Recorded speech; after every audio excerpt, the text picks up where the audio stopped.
Les nuits de tempête, Aymon tremblait en entendant les vagues assiéger les murailles. Et même quand le lac était calme, il dormait mal. Il faisait toujours le même cauchemar. Le château sombrait lentement dans les eaux profondes. Aymon de Savoie, un prince secret, édité chez Pierre Philippe.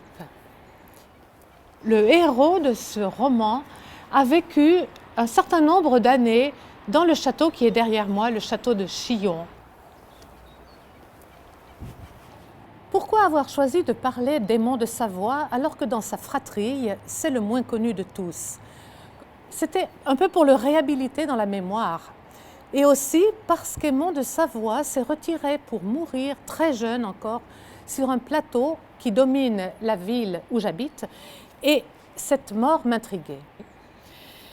Il est né autour des années 1200. Il a vécu dans des châteaux très élevés situés sur des promontoires d'où il dominait plaines et vallées. Et voici qu'il reçoit en apanage le château de Chillon. Les gardes perchés sur les remparts les avaient repérés et le prince Aymon n'eut même pas besoin de s'annoncer.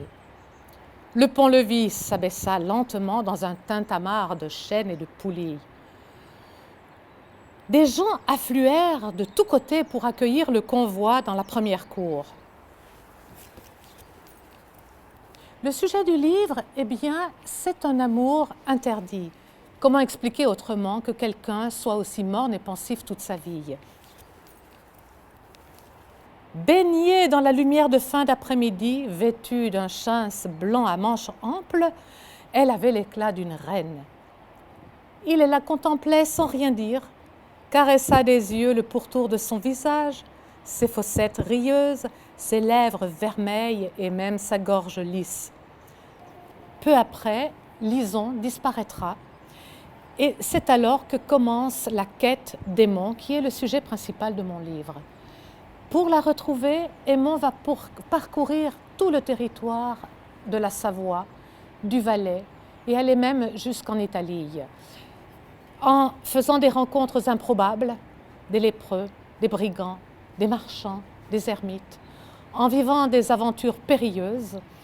Et ce sera l'occasion pour le lecteur de faire un voyage dans l'Europe du XIIIe siècle avec une reconstitution de son époque.